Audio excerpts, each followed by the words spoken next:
ఇది ఇర్మియా గ్రంథము 29వ అధ్యాయము 10-14 వరకు దేవుని వాక్యము విందాం. యెహోవా ఈ ఆజ్ఞ ఇచ్చుచున్నాడు, బబులోను రాజ్యమునకు 70 సంవత్సరములు గతించిన తరువాతనే మిమ్మును గూర్చి నేను పలికిన శుభవార్త నెరవేర్చి ఈ స్థలమునకు మిమ్మును తిరిగి రప్పించినట్లు నేను మిమ్మును దర్శింతును. నేను మిమ్మల్ని గూర్చి ఉద్దేశించిన సంగతులను నేను ఎరుగుదును. రాబో కాలమందు మీ నిరీక్షణ కలుగునట్లు అవి సమాధానకరమైన ఉద్దేశములే గాని హానికరమైనవి కావు. ఇది యెహోవా వాక్కు. మీరు నాకు మొరపెట్టలేదు, మీరు నాకు ప్రార్థన చేయుచు వచ్చుచున్నారు. నేను మనవి ఆలకింతును. మీరు నన్ను వెదికిన ఎడల, పూర్ణ మనస్సుతో నన్ను గూర్చి విచారణ చేయని ఎడల మీరు నన్ను కనుగొందురు. నన్ను నేను మీకు కనపరుచుకొందును.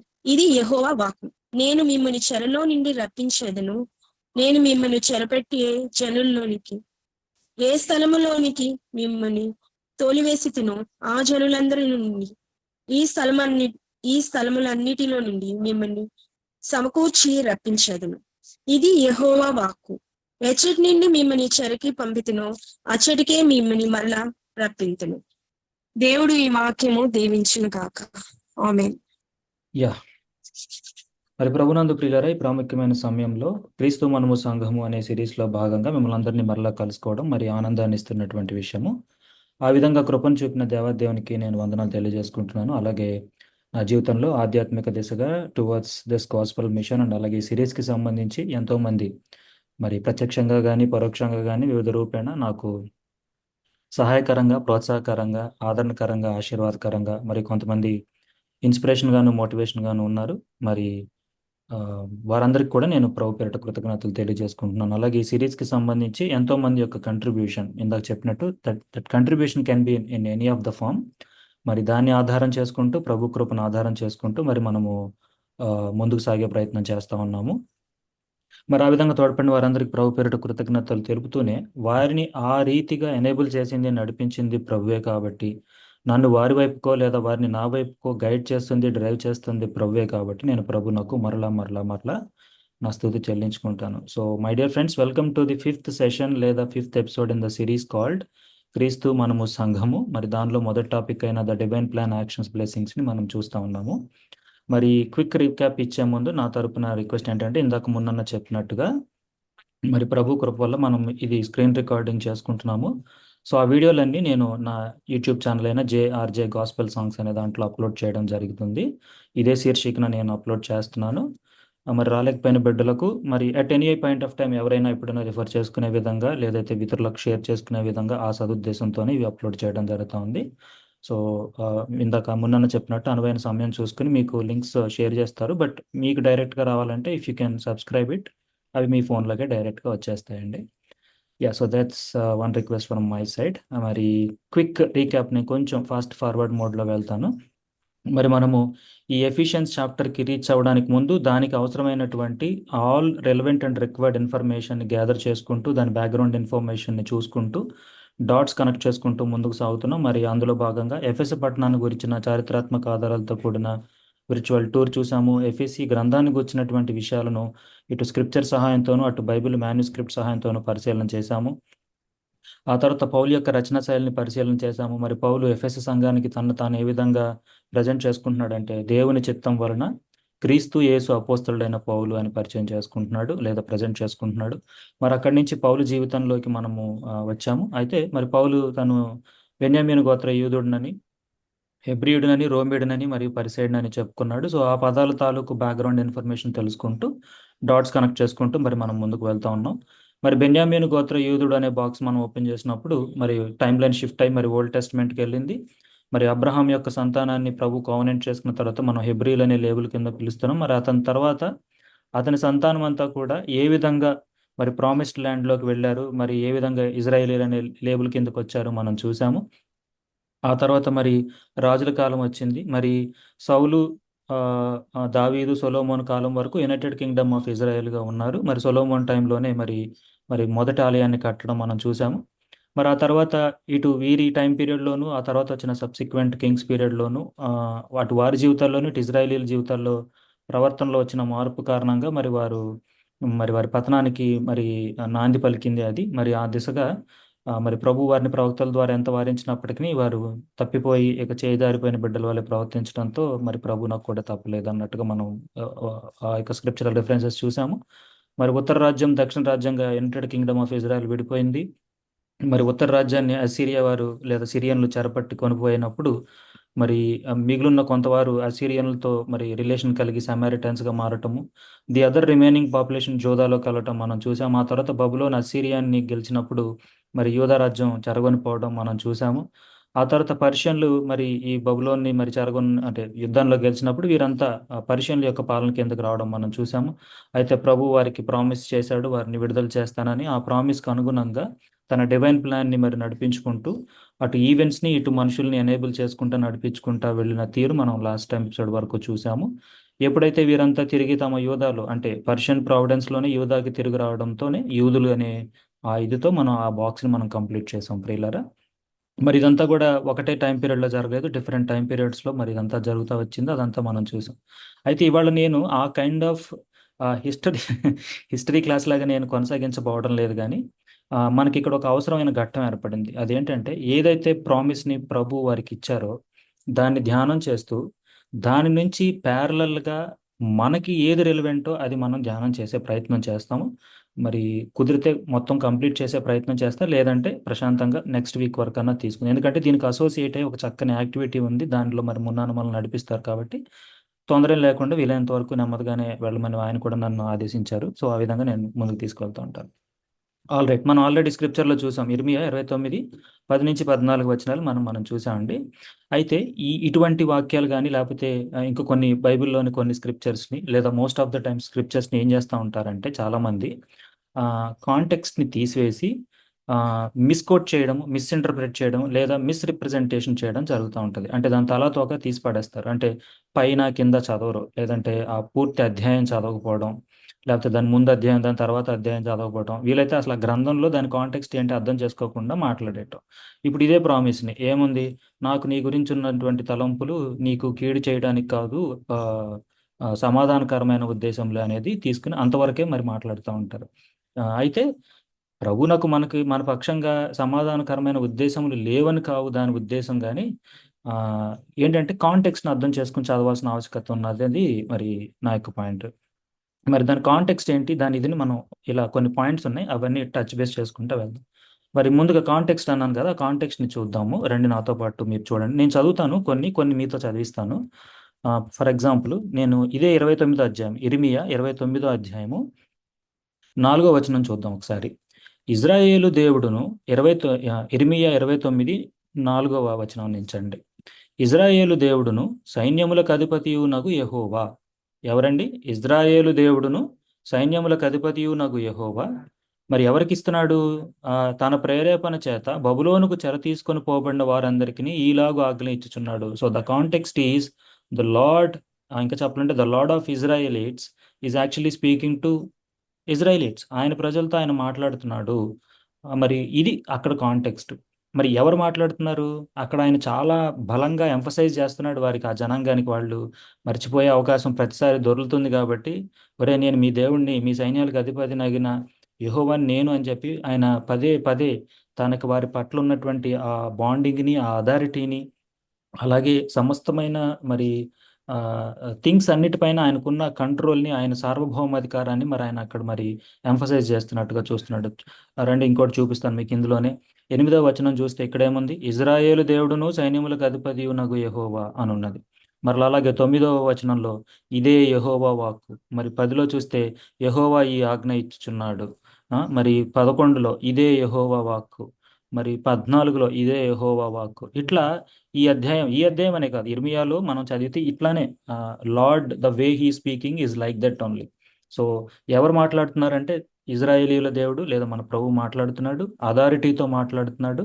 And he's actually mentioning that I'm in control. నా కంట్రోల్లో ఉన్నారా మీరు, లేదా థింగ్స్ నా కంట్రోల్లో ఉన్నాయి అనే యొక్క ఉద్దేశాన్ని ఆయన అక్కడ మరి చెప్తాను. అంటే కంట్రోల్లో ఉంది అంటే it doesn't mean a dictator or a Hitler like that, కానీ తన ప్రజల పట్ల తనకున్నటువంటి ఐదుని మరి ఆయన చూపిస్తున్నాడు. అలాగే మనం సెంటెన్సెస్ని లేదా వర్సెస్ని అక్కడ మనం చదివినట్లయితే చూడండి, ఊరికే 5వ వచనము ఇక్కడ ఒకసారి చూస్తే ఇదే అధ్యాయంలో ఏం చెప్తున్నాడు? ఈలాగు ఆజ్ఞ ఇచ్చుచున్నాడు, ఇండ్లు కట్టించుకొని వాటిలో నివసించుడి, తోటలు నాటి వాటి ఫలములను అనుభవించుడి. మరి ఇదే యెహోవా వాక్కు. ఆ, మరి ఇలాగే ఇక్కడ చూడండి 9లో, వారు నా నామమున బట్టి అబద్ధ ప్రవచనములు మీతో చెప్పుదురు, నేను వారిని పంపలేదు, ఇదే యెహోవా వాక్కు. ఇది చూస్తే ఎలా ఉందంటే ఇర్మియాకి దేవుడు చెప్పిన ఇన్ఫర్మేషన్ని మనం థర్డ్ పర్సన్ లాగా మనం తెలుసుకుంటున్నట్టుగా లేదు. ఫస్ట్ ఇన్ఫర్మేషన్ ఉందంటే మనం చదివితే యాజ్ ఇఫ్ ఆయన మనతోనే చెప్తే మనం చదువుతున్నట్టుగానే ఉంది. అలాంటి సెంటెన్స్ ఫార్మేషన్ అనమాట ఇది. డైరెక్ట్గా మనతోనే కమ్యూనికేషన్ జరుగుతున్నటువంటి సినారియో లాగా ఇది మనకు కనబడతా ఉంటుంది. Such a beautiful writing. And the authors make sure, ఎందుకంటే తెలుసు కదా ఇజ్రాయేలీలకి మరి ఇబ్బందులు, ఎలాంటి ఇబ్బందులు ఉన్నాయో మనం లాస్ట్ టైం కేస్ స్టడీలో చూసాం. అటు వారికి ఉన్న కల్చరల్ ఇంపాక్ట్ చూసాము. అలాగే మరి పద్దాకి యుద్ధాలు గుండా వెళ్ళి రావడం వల్ల భయస్థులు అయిపోవడం కూడా మరి మనం చూస్తూ ఉన్నాం అనమాట. సో ఫస్ట్ హ్యాండ్ ఇన్ఫర్మేషన్ మనం చూస్తున్నాము. సార్వభౌమాధికారం కలిగిన దేవుడు తన కంట్రోల్ని చూపిస్తున్నాడు. మరి కంట్రోల్ అన్నప్పుడు ఇలా చెప్పినట్టు తన డిక్టేటర్ కాదు, కానీ తన డివైన్ ప్లాన్ని తను సస్టైన్ చేస్తున్నాడు. తన జనాంగాన్ని కాపాడుకుంటూ మరి మరి ఆయన అనువుగా మరి ముందుకు తీసుకెళ్తున్నటువంటి సినారియోని మనం చూస్తూ ఉన్నాము. మరి రెండు రిలవెంట్గా ఉన్న ఇంకొక 2-3 స్క్రిప్చర్స్ చూద్దాము. మరి ఎవరైనా క్విక్గా ఆది కాండము 18వ అధ్యాయము 14వ వచనము. ఆది కాండము 18వ అధ్యాయము 13, 14 చదివినా కూడా సరిపోతుంది. అంతటి యెహోవా అబ్రహాముతో, వృద్ధురాలనైన నేను నిశ్చయముగా ప్రసవించదనా అని శారా నవ్వనేలా. యెహోవాకు అసాధ్యమైనది ఏదైనా నున్నదా? మీదటికి ఈ కాలమున నిర్ణయ కాలమందు నీ యొద్దకు తిరిగి వచ్చేదను, అప్పుడు శారాకు కుమారుడు కలుగుననెను. అయితే ఇక్కడ మనకి ఏమొద్దంటే ఒక్కోసారి ఇలాంటి వాక్యాలు తీసి చదివినప్పుడు ఇదిగో దేవుడు నీతో ఈ వాక్యంలో మాట్లాడేశాడు, ఇంకేముంది, you are going to deliver అని ఇది చెప్తా ఉంటారు. అయితే అది తప్పని నేను అనను, కానీ మనం కూడా ప్రార్థన చేసుకుని ప్రభువా మరి మీరు నాతో మాట్లాడింది ఇది నిజమేనా, మీరు నాతో ఇది ఈ విధమైన మరి ప్రామిస్ని నా పక్షాన మీరు నెరవేర్చబోతున్నారా అని మనం కూడా ప్రార్థన చేసుకోవాల్సిన అవసరం ఉంది ప్రియులారా. లేకపోతే ఏమవుతుందంటే ఇలా స్క్రిప్చర్స్ని తీసేసుకుని యెహోవాకు అసాధ్యమైనది ఏదైనా ఉన్నదా అని పట్టేసుకుని అదొక ప్రాస్పరిటీ గాస్పెల్ లాగా, హైపర్ గ్రేస్ లాగా ఎమోషన్ చేయడము, డ్రామటైజ్ చేయడము, లేకపోతే వింత వింత పోకడలు. నేను ఇందాక కూడా ఒక యూట్యూబ్ వీడియో చూస్తున్నాను. మరి ఏమో అంటే నాకు కామెంట్ చేయగలిగేంత అనుభవము, జ్ఞానం ఉందో నాకు తెలియదు, కానీ అరటిపండ్లు మరి ఇస్తే మీకు తెలిసే ఉంటుంది అనుకుంటున్నాను ఆ ఎపిసోడ్. మరి దాన్ని సపోర్ట్ చేసే క్రైస్తవ అయ్యగారులు ఒక పక్క, దాన్ని వ్యతిరేకించే అయ్యగారులు ఒక పక్క. మరి అయ్యగారులు టీం అంతా మరి వాళ్ళు ఏంటో ఆర్మీ లాగా అయ్యగారుల్ని మరి మా అయ్యగారు చూసావా ఎట్లా డిఫెండ్ చేశాడో చూసావా అని మాట్లాడుతున్న తీరు చూస్తుంటే ఏమో అంటే నాకు అంత అర్హత ఉందో లేదో నాకు తెలియదు, కానీ ఏంటో చాలా అంటే మనం చేసే చేష్టలు ఇతరులకి మనల్ని చీప్ చేసేసుకునే దుస్థితి కనపడుతుంది. మరి ఇక్కడ కాంటెక్స్ట్ ఏంటంటే ఇప్పుడు ఆది కాండంలో మీకు తెలిసిందే, కానీ నేను ఒకసారి చెప్తాను. మరి ఎప్పుడైతే ప్రభువు లేదా ప్రభు దూత అబ్రహాముని దర్శించి మరి వాళ్ళకి చెప్పారు, మీరు you are going to be a parents అన్నప్పుడు, మరి వాళ్ళ ఏజ్ ప్రకారంగా చూసుకున్నప్పుడు అది పాసిబుల్ కాదనే అండర్స్టాండింగ్లో ఉన్నప్పుడు మరి సారా తన పక్క రూమ్లో ఉండి నవ్విందంట. అప్పుడు దేవుడు లేదా దేవుని దూత ఏమందంటే, యెహోవాకు అసాధ్యమైంది ఏదైనా ఉన్నదా? So lord is in control, అంటే లార్డ్ కంట్రోల్లో మనం ఉన్నాము. సిచ్యువేషన్స్ అనేవి దేవుడు తలుచుకుంటే చేయగలడు అనేది దాని యొక్క సారాంశము. అలాగే ఇక్కడ వీరికి గర్భం ఇవ్వడం అనేది కూడా యాక్చువల్ ఆయన డివైన్ ప్లాన్. ఎందుకంటే అతని సంతానాన్ని అక్కడి నుంచి వ్యాప్తి చెందించాలి, అతని సంతానాన్ని ఆయన ఇజ్రాయేలీలుగా సస్టైన్ చేయాలి.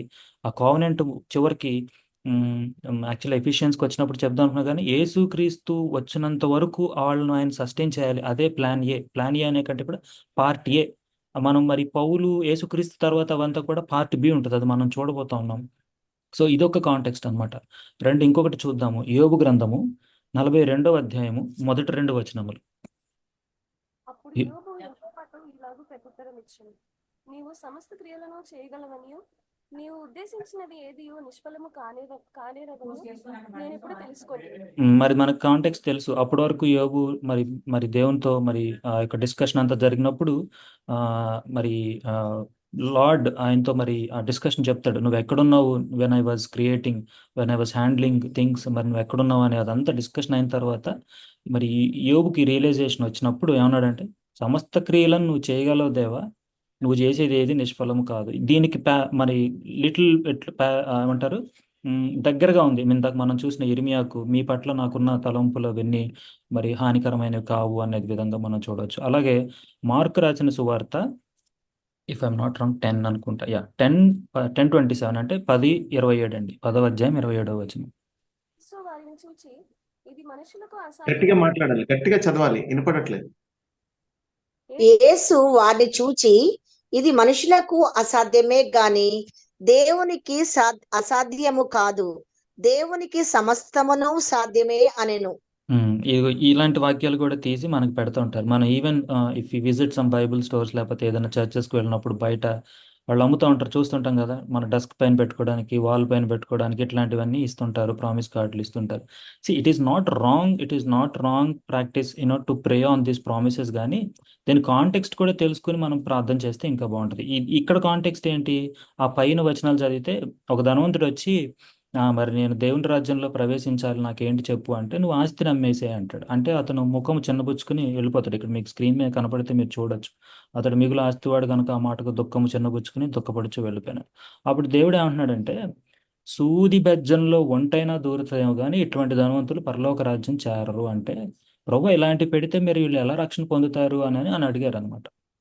అడిగినప్పుడు దేవుడు ఏమన్నాడంటే, లేదా యేసు ఏమన్నాడంటే, ఇది మనుషులకు అసాధ్యం కానీ దేవునికి అసాధ్యం కాదు, దేవునికి సమస్తము సాధ్యమే అన్నాడు. అయితే ఇక్కడ కాంటెక్స్ట్ ఏంటంటే, రక్షణ మన కంట్రోల్లో ఉంది, మన చేతిలో ఉంది, మన యాక్షన్స్ మీద డిపెండ్ అయిపోయిందని మనంగా డీల్ చేసుకునే వాళ్ళందరికీ ఇది ఒక కేస్ స్టడీ లాగా. మన చేతిలో ఏం లేదు. అంటే మనందరికీ తెలిసిన విషయం ఏంటంటే, మనము విశ్వాసం కలిగి, నిరీక్షణ కలిగి, మనకి ప్రభువు నిర్దేశించినటువంటి కొన్ని యొక్క మరి ఉన్నాయి, అవి మనం ఫాలో అవ్వాల్సిన ఆవశ్యకత ఉండింది. కానీ ఫెయిత్ అలాంగ్ విత్ గ్రేస్, ఇవి రెండు కూడా మరి మన రక్షణని చివరి నిమిషం వరకు కాపాడడంలో ఉపయోగపడేవే.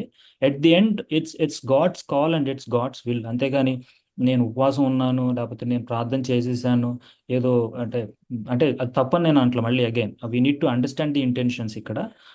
కొంతమంది ఏంటంటే, మేము ప్రార్థన చేసాం కాబట్టి అది సాల్వ్ అయిపోయిందండి అంటే, ఏదో నువ్వు మన తపస్సు చేస్తే నీకేదో దేవుడు వరం ఇచ్చేసినట్టుగా ఆ విధంగా మనం చూస్తూ ఉంటాం. అలాంటి ప్రాక్టీసెస్కి మనం వెళ్ళకూడదు.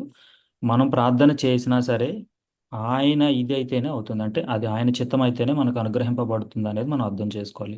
ఈ దేవుని చిత్తము, ఈ దేవుని ప్లాను, దేవుని టైమింగ్, ఇవంతా కూడా డీప్ డిస్కషను ఎఫిసియన్స్లో మరి చదవాల్సి ఉంటుంది. అయితే ఇవన్నీ ఇంటర్లింక్డ్ కాబట్టి నేను పరిచయం చేస్తున్నాను ప్రియులారా.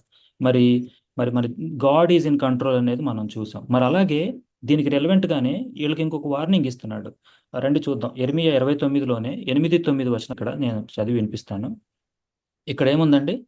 8-9 అంటే 29లోనే 8-9 వచనాలు. మీ మధ్యనున్న ప్రవక్తల చేతనైనను మంత్రజ్ఞుల చేతనైనను మీరు మోసపోకుడి, మీలో కలలు కనువారి మాటలు వినుకుడి, వారు నా నామమును బట్టి అబద్ధ ప్రవచనములను మీతో చెప్పుదురు, నేను వారిని పంపలేదు, ఇదే యెహోవా. వారిని వార్న్ చేస్తున్నాడు.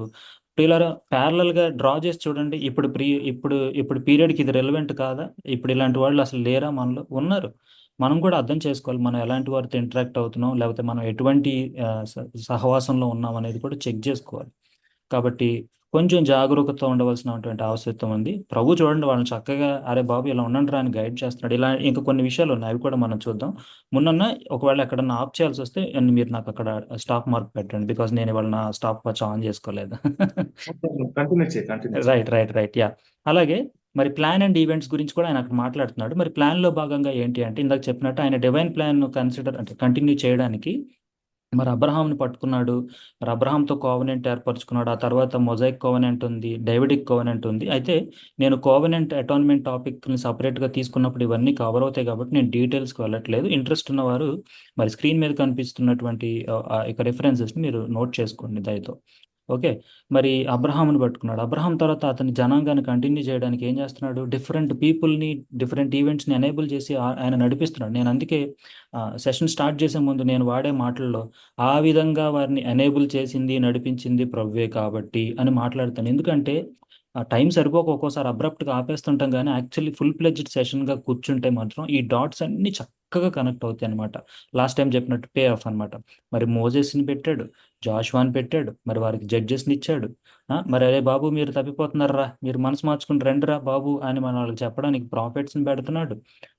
మీరు ఇలా ప్రార్థన చేయండి అని వాళ్ళ చేతే చెప్పిస్తున్నాడు. మరి వాళ్ళకి రాజులను కూడా ఇచ్చాడు. మరి అంతే కదా ప్రియులరా. మరి మొన్న ఈ మధ్యన చూసిన ఎపిసోడ్ ఏదైతే పర్షియన్ దాంట్లో పర్షియన్ క్యాప్టివిటీయే, కానీ వాళ్ళు యూదాకి తిరిగి వచ్చినంత వరకు చూసిన ఎపిసోడ్స్లో మనం చూడండి, ఆ ప్లాన్ సస్టైన్ చేయడానికి మరి బబులోన్ చెరలో ఉన్నప్పుడు కూడా మరి దానియేల్ హైయెస్ట్ పొజిషన్లోనే ఉన్నాడంట. ఏది నెబుకద్నెజర్ పీరియడ్లో, పర్షియన్ రాజు పీరియడ్లో కూడా హైయెస్ట్ పొజిషన్లోనే ఉన్నట్టుగా మరి ఇక్కడ స్క్రిప్చర్ చెప్పబడుతుంది. మీరు దయతో నోట్ చేసుకోండి. ఎందుకు నేను ఇది చదవట్లేదు, మీతో చదివించట్లేదు అంటే, I want you also to do little work so that మీకు కూడా జాయ్ ఉంటుంది, ఆ యొక్క మంచి ఫీలింగ్ ఉంటుంది. సో నోట్ డౌన్ చేసుకోండి. మీరు చక్కగా ఒకసారి ఆ డాట్స్ మీరు కూడా చదువుతూ కనెక్ట్ చేసుకోండి. మరి దానియలే కాదు, ఈవెన్ మనం యోసేఫ్ విషయంలో చూసినా కూడా చూడండి, ఇజ్రాయేలీలకు కరువు వస్తుంది. అది అది అక్కడ బ్యాకప్ ప్లాన్ రావాలంటే యోసేఫ్ అనేవాడు హైయెస్ట్ పొజిషన్లో ఉండాలి. మరి అది చూడండి అసలు ఏ విధంగా ఈవెంట్స్ మరి దేవుడు నడిపించుకుంటా వెళ్తున్నాడు. మరి శేష్ బజ్జరు మరి లాస్ట్ టైం చూసాం కదా, ఆ టెంపుల్ రీకన్స్ట్రక్షన్ లేకపోతే తిరిగి వెళ్ళే విషయంలో మరి ప్రామినెంట్ పీపుల్ శేష్ బజ్జరు, జెరుబ్బాబేలు, ఎజ్రా, నెహమ్యా, మరి వాటి గురించిన రెఫరెన్సెస్ నేను ఇక్కడ ఇవ్వడం జరిగిందండి. దయతో మీరు నోట్ డౌన్ చేసుకోండి. మరి వీళ్ళే కాదు, బయట వాళ్ళని కూడా వాడాడుగా. మరి దేవుడు ఎవరిని వాడాడు? కొరేష్ అనే రాజును వాడుకోలే? కొరేషే కాకుండా ఆ తర్వాత ఉన్న మరి ఇతర రాజులను కూడా వాడినట్టుగా మరి మనం చూసాం. మరి కొరేష్ జీవో పాస్ చేస్తే ఆ జీవో వ్యాలిడ్ లేకుండా పోతున్న సమయంలో మరి ఇంకొక కింగ్ వచ్చి లేదు ఆ జీవో వ్యాలిడ్, వెళ్ళండి మీరు కట్టుకోండి, ఎవడాపుతాడో చూస్తాడని మరి అది ఇచ్చారు. అలాగే మరి ఎస్తేరుని పెళ్లి చేసుకున్నటువంటి రాజు మరి ఎస్తేరు త్రూ మరి జ్యూస్ని కాపాడిన సినారియోస్ ఇవన్నీ కూడా మరి ఆ ఈవెంట్స్ని దేవుడు చూడండి ఏ విధంగా కంటిన్యూ చేస్తున్నాడు. ఆయన కంట్రోల్లో ఉందండి ఈ ప్లాన్ అంతా, ఆయన నడిపించుకుంటూ వెళ్ళిపోతున్నాడు. మరి ప్యారలల్గా లైన్ డ్రా చేస్తే మన విషయంలో కూడా ఆ విధంగా నడిపిస్తాడు. మనం ఇప్పుడున్న పొజిషన్లో ఏంటంటే కొంచెం కలుషితం అయిపోయిన ప్రపంచము లేదా సమాజము లేదటువంటి ఈ వరల్డ్లో ఉన్నాం కాబట్టి కొంచెం జాగ్రత్త కలిగి ఉండవలసినటువంటి ఆవశ్యకత మనకు ఉన్నది. సో మీరు అవకాశం ఉన్నవారు దయతో ఎజ్రా, నెహమ్యా, దానియేలు మరి ఈ ఈ ఈ స్క్రిప్చర్స్ని లేదంటే ఈ యొక్క గ్రంథాలను మీరు దయతో చదవలసిందిగా నేను మిమ్మల్ని రిక్వెస్ట్ చేస్తున్నాను. మరి అక్కడతో అయిపోలా. మరి వీళ్ళకి మీరు ఏ విధంగా బ్రతకాలి అనే లైఫ్ స్టైల్ గురించి కూడా ఆయన మాట్లాడుతున్నాడు. రండి నేను మీకు అది చూపిస్తాను. 29వ అధ్యాయంలోనే 5వ వచనం నుంచి నేను చదువుతానండి, నాతో పాటు మీరు ఫాలో అవ్వండి. ఏమని ఆజ్ఞిస్తున్నాడండి? ఇండ్లు కట్టించుకొని వాటిలో నివసించుడి, తోటలు నాటి వాటి ఫలములను అనుభవించుడి, పెండ్లిండ్లు చేసుకొని కుమారులను కుమార్తెలను కనుడి. అక్కడ ఏమీ మీకు తక్కువ లేకుండా అభివృద్ధి పొందుటకై వారు కుమారులను కుమార్తెలను కనునట్లు మీ కుమారులకు పెండిండ్లు చేయుడి, మీ కుమార్తెలకు పురుషులను సంపాదించుడి. ఇక్కడ వరకు చూస్తే, అరే మీకు టైం పడుతుందిరా, నేను I'm going to deliver you, but time పడుతుంది, సో స్లోగా సెటిల్ అయిపోండి, మీకు కొంచెం ఇబ్బంది ఉంటుంది, కొంచెం అడ్జస్ట్ చేసుకోండి. మరి మంచిగా మీరు అక్కడికి వెళ్ళి ఇల్లు కట్టుకోండి, పెళ్ళిళ్ళు చేసుకోండి, వృద్ధి పొందండి అని చెప్తున్నాడండి. అసలు ఇది వార్నింగ్ లాగా ఉందా? డెలివరీ ప్రామిస్లో ఎంత వాళ్ళకంటే హింట్లు ఇచ్చేస్తున్నాడు అనమాట. నేను ఇనీషియల్గా చదివినప్పుడు నాకు ఇది తట్టలేదు, కానీ నిజంగా థ్యాంక్ గాడ్ చక్కని బైబిల్ టీచర్స్ మరి వీటిని బైఫర్కేట్ చేసి చక్కగా మరి ఎక్స్ప్లెయిన్ చేస్తున్నప్పుడు ఆ జాయ్ బాగుండింది అనమాట. అలాగే ఇంకొక మాట 7వ వచనంలో, నేను మిమ్మును చెరగని పోయిన పట్టణం యొక్క క్షేమము కోరి దాని కొరకు యెహోవాను ప్రార్థన చేయడి, దాని క్షేమము మీ క్షేమమునకు కారణం. చూసారా ఏమంటున్నాడంటే, వాళ్ళు బాగుండేలాగా మీరు ప్రార్థన చేయండి అంటున్నాడు. కానీ యాక్చువల్లీ అనదర్ యారో మార్క్ ఎలా అంటే, ఒరే మీరు బాగుండాలి, మిమ్మల్ని బట్టి ఆ దేశం ఆశీర్వదించబడాలి అన్నట్టుగా ప్రభు చెప్తున్నాడు. ఇది ప్యారలల్గా డ్రా చేస్తే ఇప్పుడు మనకు కూడా అప్లికేబుల్. ఏ విధంగా అంటే ప్రియులారా, మరి మనం యాక్చువల్ అన్యులం, కానీ మనం ఇతర మతస్థులని అన్యులు అంటున్నాం కదా, మరి వారితో మన ప్రవర్తన ఏ విధంగా ఉంది? మనం మరీ సో కాల్డ్ టెంప్లెట్ పీపుల్ లాగా వాళ్ళని అంటాం, మడిగట్టుకున్న దట్ సో కాల్డ్ పీపుల్ అంటున్నాం, కానీ మరి మనం బిహేవ్ చేసేది ఏంటి? అమ్మో మీరు హిందువులు, మీరు అన్యులు అని వాళ్ళేంటో వాళ్ళని అంటరాని వాళ్ళుగా మనం చేసేస్తూ ఉంటాము. మనం హెల్దీ లిమిట్స్లో ఉండాలి. ప్రభువు మనకు నియమించినటువంటి హెల్దీ లిమిట్స్లో ఉంటూ మన విశ్వాసాన్ని కాపాడుకుంటూ మన రక్షణ కాపాడుకుంటూ ఉండాలి. కానీ అవసరంలో ఉన్నప్పుడు ఆదుకోలేని వారిగాను లేకపోతే అంధవిశ్వాసుల్లాగా మూర్ఖ విశ్వాసుల్లాగా మనం బిహేవ్ చేస్తే మరి దేవుడు చూపించినటువంటి ఆ ప్రేమను మనం ఎలా ఎగ్జిబిట్ చేయగలుగుతాము? దేవుడి ఇప్పుడు మన యొక్క ప్రవర్తన బట్టి, ఒరే వీళ్ళు ఎవర్రా అంటే పలానా క్రైస్తవులు, ఓహో వీళ్ళు భలే సైలెంట్గా ఉంటారు, లేకపోతే వీళ్ళు భలే వచ్చేస్తారా, ప్రాబ్లం ఏదైనా ఉందంటే సాయం చేయడానికి వచ్చేస్తారా, వీళ్ళు మాట్లాడే తీరు బాగుంటుందిరా, ఇలా అంటే కోర్స్ ఇప్పుడు సిచ్యువేషన్స్ మారినాయిలేండి. ఇప్పుడు మనం పర్సిక్యూషన్స్ పీరియడ్లో ఉన్నాం. మన పైన విపరీతమైనటువంటి ద్వేషాన్ని వెరజిమ్ముతున్న పీరియడ్లో మరి యూనిటీగా ఉండాల్సినటువంటి మనమే అక్కడ మరి చూస్తున్నాం. యూట్యూబ్లో, టీవీలో డిఫరెంట్ సినారియోస్ చూస్తున్నాము. మరి రోస్టింగ్ ఛానల్స్ అని వచ్చారు. అది తప్పు అని నేను అన్ను, కానీ మరి శృతి మించిపోయినటువంటి రోస్టింగ్, మనల్ని మనమే రోస్టింగ్ చేసుకుని మనల్ని మనమే చీప్ చేసుకుని అవతల వాళ్ళ దృష్టికి ఎలా అయిపోయామండి? క్రైస్తవులు అంటే మత మార్పిడి గాళ్ళంట. మరి అది మరి పేదవాళ్ళని మనం తీసుకెళ్ళిపోయి మత మార్పిడి చేసేస్తూ ఉంటాం. అలాంటి పరిస్థితి అయిపోయింది ప్రియులారా. మరి లేకపోతే నా దగ్గరికి వస్తే ఇవి జరుగుతాయి అవి జరుగుతాయి అనే విధంగా మరి మబ్బు పెట్టి మాయ పెట్టి లాక్కెళ్ళిపోయే పరిస్థితి అయిపోయింది. అది కాదు, అది కాదు. ఎర్లియర్ డేస్లో క్రిస్టియన్స్ అంటే నీరో చక్రవర్తికి కూడా భయం పట్టుకుంది. అందుకని అబండాలు వేసి చంపేయడం కాల్చేయడం చేశాడు. మరి ఇంత కొడుతున్నా వీళ్ళు ఎలా మరి తట్టుకోవడం ఉంటుంది వీళ్ళ దగ్గర? ఇంత మరి ఎండ్యూర్ అనేది వీళ్ళ దగ్గర అసలు ఎట్లా ఉంటుందని ఒక ఆశ్చర్యం ఉండింది. మరి ఇనీషియల్ టైమ్స్లో ప్లేగులు వచ్చినప్పుడు, డిఫరెంట్ వ్యాధులు వచ్చినప్పుడు Christians were the first people వాళ్ళ గురించి ఆలోచించకుండా వెళ్ళిపోయి అవతల వాళ్ళకి సేవ చేయడం చేసిన వాళ్ళండి. మరి అంటే నేనేదో ఇప్పుడు మంచిగా ఉన్నాను మిగతా వాళ్ళు లేరని నేను చెప్పడం, నేను కూడా ఆ ఇదిలో ఉన్నాను. కానీ మనం ఎటువంటి పరిస్థితుల్లో ఉన్నామో మనం ఒకసారి ఆలోచించుకోవాలి ప్రియులారా. అందుకే మనము మన ఇతరులను బట్టి మనకున్న ఎవరి కింద అయితే ఇప్పుడు మన అధికారులు కూడా చెప్పాలంటే ఇప్పుడు ఇట్లా ఈ బబులోన్ లాగా పర్షియన్స్ కిందనే మనం కూడా వారి కోసం ప్రార్థన చేయాలి. మనం బట్టి వారి ఆశీర్వాదం పొందాలి. వారి క్షేమం మన క్షేమం అయ్యేలాగా మనం కొంచెం స్మార్ట్లీగా కూడా we need to handle the people అనమాట. మరి అలాగే ఆ ఫాల్స్ ప్రాఫిట్స్ గురించి కూడా మరి ఆయన చెప్పేశాడు. మరి ఇంకోటి ఏం చెప్పాడంటే టైం చెప్పాడు. ఏం చెప్పాడు? 70 ఏళ్ళు మాత్రం మీరు అక్కడ ఉండాల్సిందే. 10వ వచనంలో చూడండి, 29:10 ఏం చెప్తున్నాడంటే, బబులోను రాజ్యమునకు 70 సంవత్సరములు గతించిన తరువాతనే నేను పలికిన ఈ శుభవార్త నెరవేర్చి మిమ్మల్ని రప్పింతును దర్శించును. వీళ్ళు ఎంత లక్కీ అండి. ఒక ప్రాబ్లంలో ఉన్నారు. ఆ ప్రాబ్లంని నేను 70 ఇయర్స్కి రిజాల్వ్ చేయబోతున్నానని చెప్పాడు. మరి ప్యారలల్గా డ్రా చేద్దాం. మనకి చాలా ప్రాబ్లమ్స్ ఉంటాయి. డిఫరెంట్ ట్రాప్స్ ఉంటాయి, లూప్స్ ఉంటాయి, లేకపోతే ఏదో ప్రాబ్లం ఉంటుందండి. ఇప్పుడు ఇందాక మరి సిస్టర్ గారు ప్రార్థన చేశారు ఆ యొక్క ఆర్థిక సమస్య గురించి. మనకు అనిపిస్తుంటుంది కదా, ప్రభువా ఎప్పుడు ప్రభువా నువ్వు విడిపించేదని మనం ఏడుస్తూ విలవిల్లాడుతూ ప్రార్థన చేస్తుంటాం కదా. ఇమాజిన్ ఇదే విధంగా మనకు వచ్చి దేవుడు సరే ఒక 5 ఏళ్ళు కష్టపడు, 5 ఏళ్ళ తర్వాత I'm going to visit you and I'm going to deliver you అంటే ఎంత పాజిటివ్గా ఉంటుందండి. బాడీలో మైండ్లో ఎంత రిలీఫ్ ఉంటుంది. ఇక రోజు ప్రభువా ఎప్పుడైపోద్ది అని మనం ప్రార్థించమా? అంటే వెయిట్ చేస్తూ ప్రార్థించా తొందరగా వచ్చే 5 ఏళ్ళని. మరి such a lucky fellows these guys are Israelites. Of course వీళ్ళకి అంతే టఫ్గా కూడా ఉండిందిలేండి. ఎందుకంటే ఆయన ఆ విధంగా వాళ్ళని చాలా డైరెక్ట్గా డిసిప్లిన్ చేసుకుంటూ వచ్చాడు. మరి so things will happen in God's control and in his time, not your time or not anybody's time. ఆయన క్యాలెండర్ ప్రకారం 70 సంవత్సరాలు అంతే.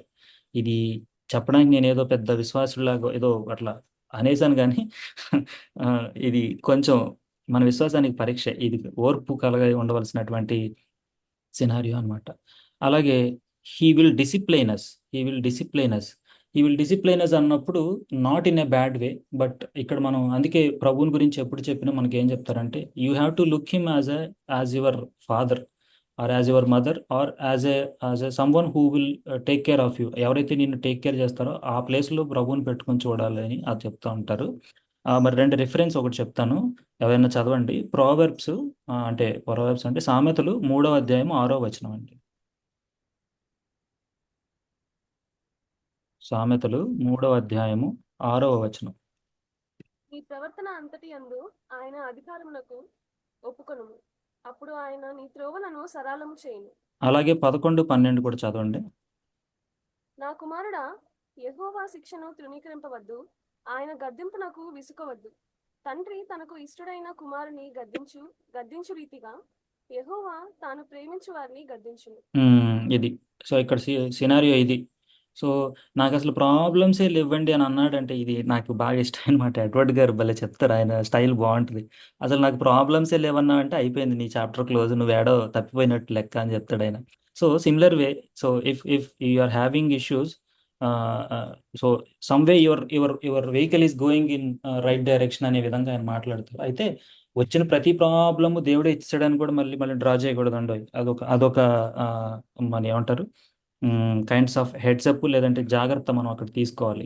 సో నీకు అది నువ్వు పరిశీలన చేసుకోవాలి, నీ ఆత్మ పరిశీలన చేసుకుని మరి ప్రార్థన చేసుకుంటూ మరి ప్రభువే మనల్ని ఆ విధంగా గైడ్ చేయాలనే విధంగా కంట్రోల్ ఆయన చేతికి అప్పగించాలి. అంతేగాని నాకు ఇప్పుడు యాక్సిడెంట్ అయింది అనుకోండి, అదిగో ప్రభువుకి నేను ఇష్టండు కాబట్టి నన్ను గద్దించాడని అనుకోకూడదు. మేబీ అక్కడ ప్రమాదం నుంచి తప్పింపబడి ఉండవచ్చు, లేకపోతే ఇతర ఈవెంట్స్ కూడా మన అక్కడ జరిగి ఉండవచ్చు. కాబట్టి కొంచెం జాగరూకత కలగవలసిన అవసరం ఉండింది. But Lord will discipline that in a process. ఆ process will take time, sometimes that process will be painful. అది ఇక లాంగ్ రన్లో ఒక చక్కని ఈల్డ్కి అది దారి తీస్తూ ఉంటుంది. ఇది కూడా అగైన్ చెప్పడం ఈజీ కానీ ప్రియులారా, మరి మనుషులం కాబట్టి, వీఆర్ ఎమోషనల్ కాబట్టి, మరి మనం బలహీనులం కాబట్టి ఈ ప్రాసెస్ అంతా కూడా కాస్త మరి కొంచెం పెయిన్ఫుల్గానే ఉంటుంది. మరి మొన్న నేను ఈ ఒక్క అంశం కవర్ చేసి వాళ్ళు నేను క్లోజ్ చేస్తాను. మిగతాది రైట్ నేను రైట్ నెక్స్ట్లో, ఎందుకంటే మంచి పాయింట్స్ ఇంకా 2 ఉన్నాయి. అది ఆవేశంగా మనం కంగారు పడి క్లోజ్ చేయాల్సిన అవసరం లేదని నాకు అనిపిస్తుంది. మరి రెండో వాక్యం చూద్దామండి. 1 పేతురు 5వ అధ్యాయం 6వ వచనం అండి. 1 పేతురు 5వ అధ్యాయం 6వ వచనం. దేవుడు తగిన సమయమందు మిమ్మును హెచ్చించినట్లు ఆయన బలిష్టమైన చేతి క్రింద దీన మనస్కులై ఉండుడి. So we have to be humble and honest. మనం భగవంతుని దగ్గర అపీర్ అయినప్పుడు హానెస్ట్ అంటే దావీదులాగా యాక్చువల్ అని అడిగితే నేకెడ్గా ప్రభా ఈ నువ్వు చెయ్యి, నేను చేయలేను, నా వల్ల దైవుడి కావట్లేదు అనే ఆ ఇదిలో మనం మరి ముందుకు వెళ్ళాల్సిన ఆవశ్యకత ఉండిందండి. ఇష్టమైన వారి విషయంలో అయితే బాగు చేయడం కొరకు, మన మంచి కొరకు హీ విల్ డెఫినెట్లీ డిసిప్లిన్ అనేది ఉండింది. అయితే ఈ డిసిప్లిన్లోనే మరి కొన్ని ఇంకా అదర్ ఎలిమెంట్స్ ఉన్నాయి. ఏంటంటే మనం ఇది పాప ప్రపంచం కాబట్టి మరి ఒక్కొక్కసారి మనం చేసిన తప్పు వల్ల ఇంకొకటి బాధపడతాడు, లేదా అవతలోడు చేసే పాపం వల్ల మనం బాధపడే సినారియో ఉంది.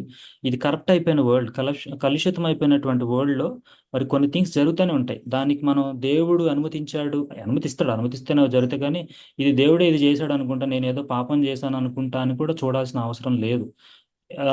Better way is to examine yourself and pray about that issue.